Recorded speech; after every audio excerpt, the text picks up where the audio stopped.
All right, let's dive into a family drama so intense it takes 20 years and a massive famine to even start scratching the surface.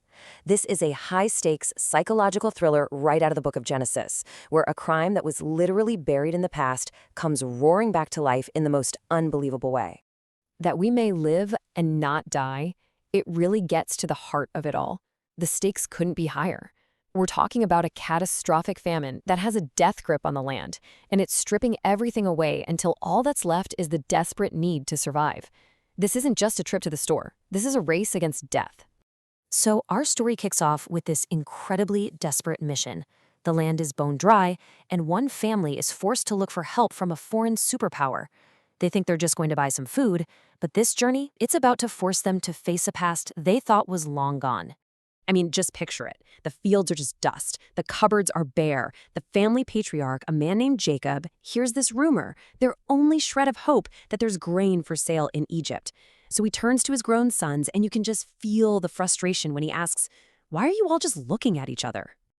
And with that, Jacob sends 10 of his sons on this make-or-break journey. The job seems simple enough, right? Get to Egypt, find the guy in charge of the grain, and buy enough to keep the whole family from starving. But here's where it gets interesting. Jacob makes a call. He keeps his youngest son, Benjamin, at home. He's terrified that some mischief, as he puts it, might happen to him on the road. This one act of protection, born from an old wound, is about to become the absolute pivot point of this entire story. Okay, so the brothers make it to Egypt. They're about to meet the man in charge, basically the second most powerful person in the entire country. What they don't know is they're walking straight into a reunion with their own buried history. As protocol demands, the 10 brothers go before the governor and they bow down, faces to the ground. For them, this is just what you do. You show respect to a powerful official. But for the man on that throne, this moment, this exact scene, is a dream he had as a boy coming true right before his eyes. And this is where the dramatic irony is just off the charts. The brothers look up and see this intimidating Egyptian lord, a total stranger who holds their lives in his hands. But we know the truth. This is Joseph, their little brother, the one they sold into slavery 2 decades ago. He knows exactly who they are, but to them, he's a complete stranger. But Joseph doesn't say, "Hey, remember me?" No. Instead, he speaks harshly and hits them with this wild accusation. He calls them spies, sent to find Egypt's vulnerabilities.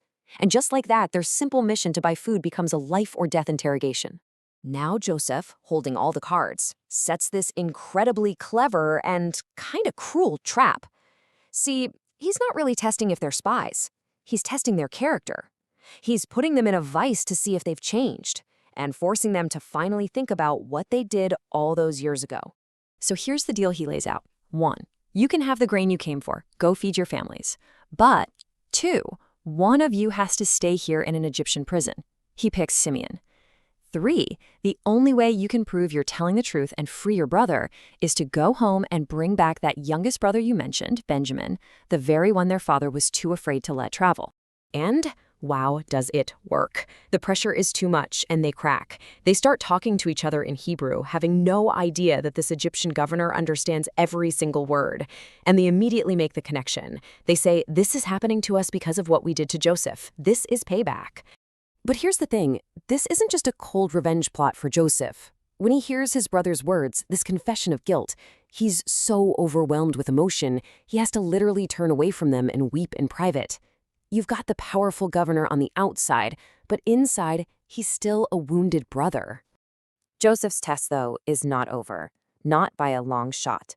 As the other 9 brothers start the long, tense journey home, another little surprise is waiting for them, and it's one that's going to crank their fear up to a whole new level. So, they stop for the night at an inn. It's a totally normal thing to do. One of the brothers opens up his sack of grain to feed his donkey, but what he finds inside is anything but normal. His heart just drops. The money, the silver he used to pay for the grain, is sitting right there on top. This wasn't a refund. This was a setup.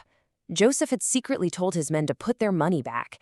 Now they don't just look like spies, they look like thieves too. Their minds are reeling. They're asking, what is this that God has done to us? They are completely spiraling, totally confused. Is this a trap from the governor, or is this some kind of divine test? They have absolutely no idea what to think. So they finally make it home.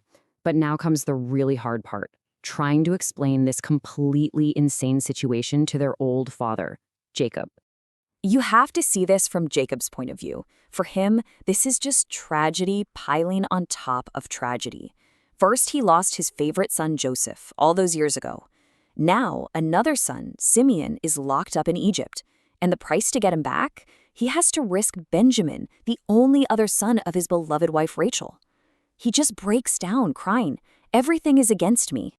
Reuben, the oldest, sees his father's agony and makes this absolutely wild pledge. He says, "Father, you can kill my own 2 sons, your grandsons, if I don't bring Benjamin back safely." I mean, it's a shocking thing to offer, but it just shows you how desperate the situation is. But it doesn't work. Jacob's fear of losing Benjamin is just too strong. It's stronger than his hope of getting Simeon back.